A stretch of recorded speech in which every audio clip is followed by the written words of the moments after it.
The topic for today is MR imaging of the wrist. I know wrist is a very complicated topic, but over the next half an hour, I will go through the normal anatomy and try to show you as many positive cases as possible so that after half an hour, if you're able to just let go of the phobia of reporting the wrist, then I'm quite successful.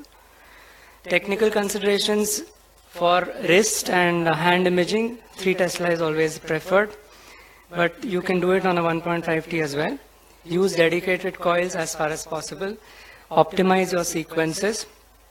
Good positioning is very important in the wrist to avoid the subluxation or pseudo-subluxation of the distal radioulnar joint.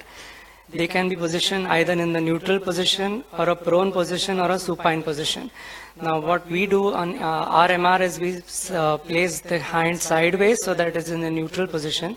The most popular position is the prone position or the Superman position, in which the patient lies prone and you have the Superman position, but it's very uncomfortable for the patient, especially if he or she is obese. Secondly, it's not possible in a sedated patient, and thirdly, it is not very anatomical because there is rotation at the elbow and rotation at the wrist, both. Supine position is also not very comfortable because the shoulder joint pains after about 10 minutes. So neutral position is the most commonly used. With 3 Tesla, it is not a very problematic area because it is not at the center of the magnet, but at 1.5 Tesla, it may be a problem. Adequate immobilization is very important, and adequate good positioning is also important. So a radiologist has to pay a lot of attention in positioning the patient. It should not be in so much of flexion, it should not be in extension, it should be straight, and it should be positioned at the center of the coil.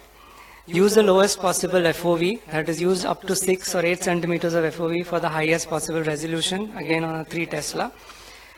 Obtain high resolution sequences. Don't reduce the timings on the MRI of the wrist. You can reduce the timings in the bigger joints. You can reduce the timings of our brain or spine, but don't reduce them in the hand.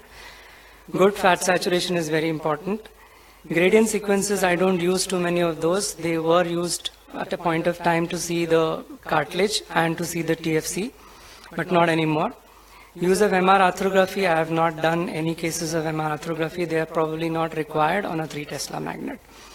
Intravenous contrast is sometimes required, but not in every case. Dynamic sequences are being studied. I have been a part of 2 projects to study dynamic sequences for evaluation of the distal radioulnar joint and the scapholunate articulation.